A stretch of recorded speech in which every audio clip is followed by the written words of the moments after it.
Assalamualaikum warahmatullahi wabarakatuh. Berjumpa lagi dengan saya Ratri Rahayu. Pada kesempatan kali ini saya akan membahas mengenai konsep dasar statistika. Materi yang akan kita pelajari yaitu yang pertama adalah pengertian statistika, kemudian ada konsep dasar dari statistika, kita akan mempelajari tentang unit statistik, kemudian ada variabel dan ada data statistik. Selain itu, kita juga akan mempelajari mengenai pengumpulan data dan klasifikasi data. Nah, oleh karena itu, kalian wajib nih tonton video ini sampai habis. Oke, silahkan menonton. Konsep dasar statistika. Kita akan mempelajari mengenai yang pertama adalah pengertian statistika.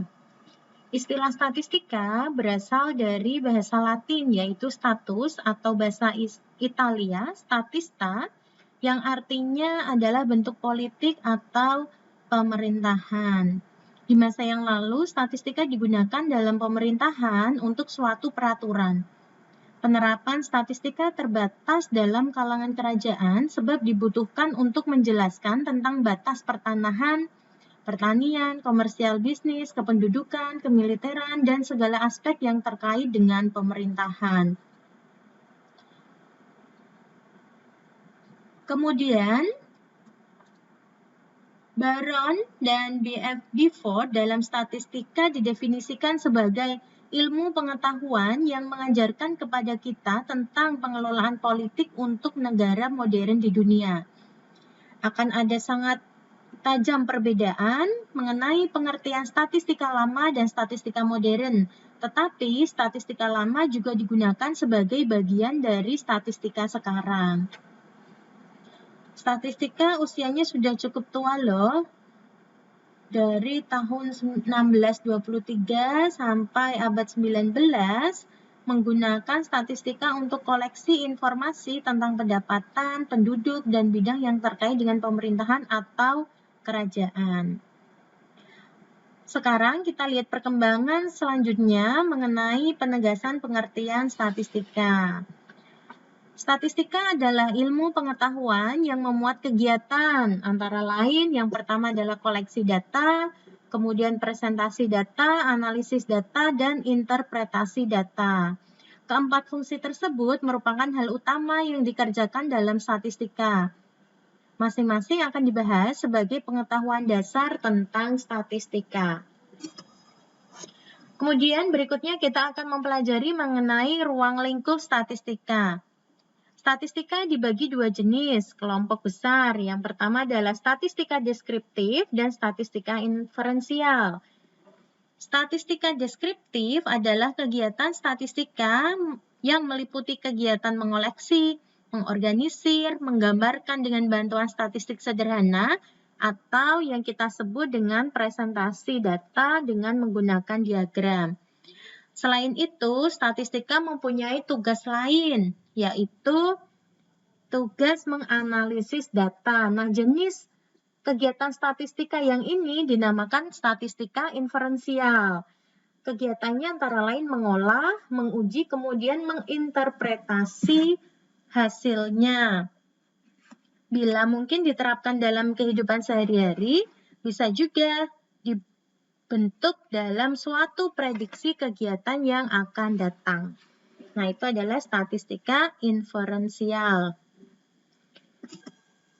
Kemudian, di dalam statistika, bila mana data itu diperoleh, dikelompokkan menjadi 3. Yang pertama adalah observasi, kemudian ada perhitungan, dan ada pengukuran. Kegiatan observasi bisa melalui pengamatan langsung, wawancara, dan dengan kuesioner. Statistika dengan teknik pengumpulan ini dikelompokkan dalam bidang statistika kualitatif. Orang juga menyebutnya sebagai statistika non-parametrik. Jadi, statistika kualitatif atau non-parametrik ini lebih banyak berhubungan dengan statistika deskriptif. Kekuatan analisisnya berupa deskripsi yang dinyatakan dalam bentuk kata-kata, sehingga perhitungan statistika yang digunakan hanya sangat sederhana dan dipakai sebagai pendukung dari informasi. Sebagai contoh, misalkan situasi ujian nasional. Kemudian ada kecemasan matematis siswa SMA. Nah, kalau contoh-contoh kegiatan seperti ini akan lebih tepat jika dideskripsikan dengan statistika deskriptif. Jadi hasilnya misalkan ada angka-angka atau data di sana, dia hanya sebagai pendukung informasi. Kemudian teknik yang kedua adalah perhitungan dan pengukuran. Kegiatan statistika mengolah data yang diperoleh dengan menghitung dan mengukur dikelompokkan dalam bidang statistika kuantitatif. Orang juga mengelompokkan ini dengan nama statistika parametrik. Pengelompokan statistika kualitatif atau kuantitatif atau parametrik ini lebih banyak berhubungan dengan statistika inferensial. Dalam hal ini, statistika digunakan untuk membuat keputusan dan memprediksi hubungan antar kejadian didasarkan atas perhitungan angka atau numerik. Jadi, kekuatan analisisnya berupa perhitungan numerik angka yang digunakan untuk menerima atau menolak hipotesis. Sebagai contoh nih, pengaruh keaktifan belajar terhadap prestasi belajar siswa. Nah, ini diperlukan statistika inferensial untuk menerima atau menolak hipotesisnya. Apakah ada pengaruh keaktifan atau tidak ada pengaruh keaktifan terhadap prestasi belajar siswa. Kemudian sebagai contoh juga ada perbandingan hasil UN SMA tahun 2010 sampai 2015. Nah, apakah perbandingannya ini signifikan atau tidak? Begitu ya.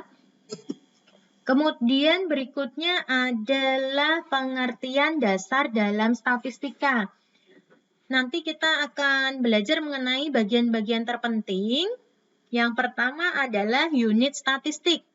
Unit statistik adalah individu atau objek atau orang yang akan diteliti atau disurvei atau didata. Pertama harus diidentifikasi dulu orang atau objek yang dapat memberikan informasi lebih banyak mengenai permasalahan yang diteliti.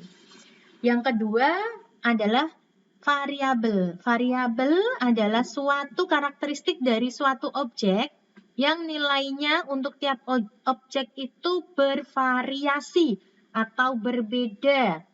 Nah, variabel ini harus dapat diobservasi atau dibilang atau diukur. Karakteristik dari nilai variabel dapat berbentuk data diskrit atau data kontinu. Kalau variabel diperoleh dari observasi atau membilang, maka variabelnya diskrit. Tetapi kalau perolehan datanya dari mengukur, maka variabelnya adalah kontinu. Kemudian sebagai contoh nih, contoh dari variabel. Misalkan variabel tinggi badan siswa kelas A. Nah, berat badan adalah variabelnya. Kemudian kita belajar mengenai data statistik. Data atau lebih lengkapnya data statistik adalah suatu keterangan yang bisa berbentuk kualitatif seperti rusak, bagus, sedang, kurang, dan juga bisa berbentuk kuantitas atau bilangan yang merupakan hasil observasi dari pengamatan, angket, wawancara, juga bisa juga dari perhitungan atau pengukuran suatu variabel. Kemudian kita belajar mengenai koleksi data. Ada banyak sumber informasi yang akurat untuk bisa mengoleksi data. Kegiatan-kegiatan yang terkait dengan laporan ilmu pengetahuan eksakta, media massa, kemudian ada laporan sosial ekonomi, politik, psikologi, dan lain sebagainya juga akan terkait dengan koleksi data. Oleh karena itu, bagian penting dalam koleksi data perlu dipelajari lebih dalam agar menjadi dasar dalam kegiatan statistika. Perolehan data dapat dilakukan dalam dua bentuk. Yang pertama adalah bentuk langsung dan bentuk tidak langsung. Bentuk langsung misalnya dengan langsung mengukur, langsung menghitung, langsung mengamati objek unit statistika. Kemudian ada kegiatan yang tak langsung, yaitu misalkan kita melakukan bantuan dari angket atau wawancara melalui orang lain. Seperti itu. Kemudian ada klasifikasi data. Berdasarkan jenis perolehan atau pengumpulannya, data diklasifikasikan menjadi 5 macam tipe atau skala. Nah, saya pisah-pisahkan seperti ini. Ada 5 jenis skala, ada skala nominal, ordinal, kardinal, interval, dan rasio. Ini ada perbedaannya. Perbedaannya terdiri dari perolehannya, keterangannya, dan contohnya. Yang pertama kita bahas mengenai skala nominal. Skala nominal diperoleh dari pengamatan atau observasi. Jadi hasilnya berbentuk kualitatif. Dan jika datanya disimbolkan dengan data numerik, maka bilangan yang digunakan bersifat diskrit dan tidak mengenal urutan. Contohnya misalkan status perkawinan. Nah, datanya kan akan berbentuk kualitatif, kawin atau tidak kawin. Tetapi misalkan kita akan mengisi formulir, itu biasanya disuruh memilih angka 1 atau angka 2. Nah, angka 1 atau angka 2 ini tidak memiliki urutan. Artinya, wah kalau angkanya 1 berarti lebih baik. Begitu, tidak seperti itu. Angkanya ini hanya simbolis tetapi tidak memiliki urutan. Kemudian contoh berikutnya misalkan jenis agama. Kalau pengisian KTP atau formulir yang lain, misalkan Islam 1, Kristen 2, Katolik 3, Hindu 4, Buddha 5. Nah, simbol-simbol ini tidak memiliki makna, bukan berarti 1 itu lebih kecil dari 2. Oke, seperti itu. Dan bilangan-bilangan itu juga bisa dipertukarkan tempatnya. Kemudian jenis data yang kedua adalah skala ordinal. Skala ordinal berasal dari hasil pengamatan, observasi, atau angket berskala dari suatu variabel. Maka hasilnya berbentuk data kualitatif. Dan apabila disimbolkan dengan data numerik, maka bilangan tersebut bersifat diskrit dan mengenal urutan menurut kualitas atributnya. Nah, ini bedanya skala nominal dan skala ordinal. Sama-sama berbentuk kualitatif, bedanya adalah kalau nominal tidak memiliki urutan, kalau skala ordinal memiliki urutan. Sebagai contoh, variabel motivasi belajar siswa. Nah, kemudian diminta untuk mengisi angket.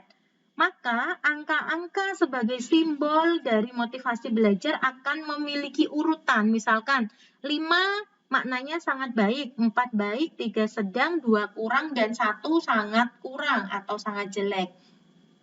Bilangan pengganti kualitas tersebut mempunyai suatu tingkatan atribut. Nah, artinya 5 dengan 4 itu maknanya berbeda dan memiliki urutan kualitas yang berbeda pula. Kemudian yang ketiga, jenis datanya adalah skala kardinal. Skala kardinal berasal dari hasil membilang atau menghitung suatu variabel.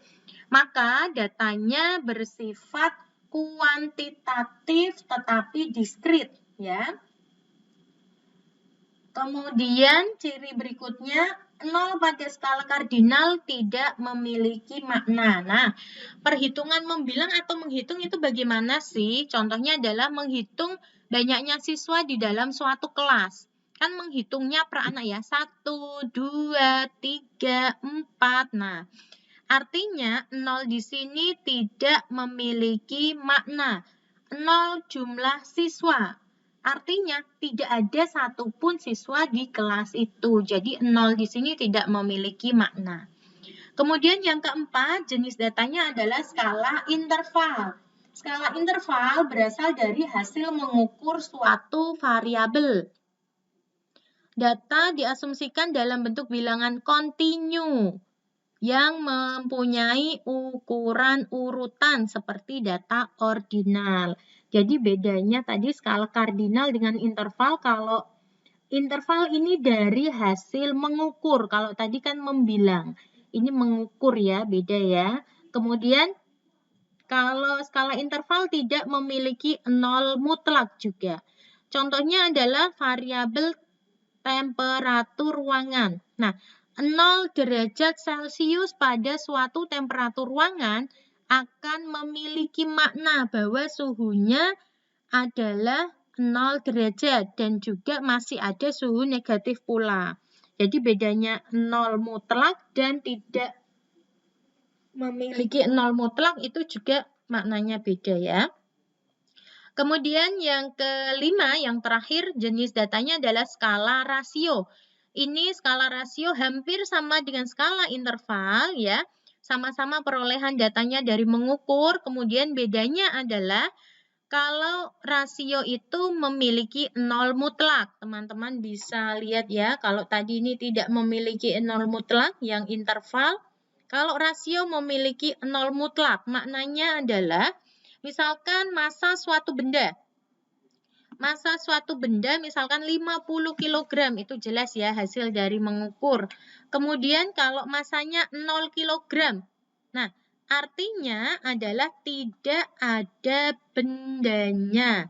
Jadi tidak ada benda yang memiliki massa 0 kg. Bahkan udara pun memiliki massa. Kemudian contoh yang lain adalah variabel tinggi badan. Nah, ini adalah jenis-jenis atau klasifikasi data yang sudah dibedakan dari perolehan, kemudian bentuk datanya, dan contohnya. Semoga video ini dapat bermanfaat untuk para pemirsa semuanya. Jangan lupa saksikan video-video saya berikutnya dan juga jangan lupa like, comment, and subscribe. Oke, karena subscribe itu gratis ya guys. Sampai jumpa di video-video berikutnya. Wassalamualaikum warahmatullahi wabarakatuh.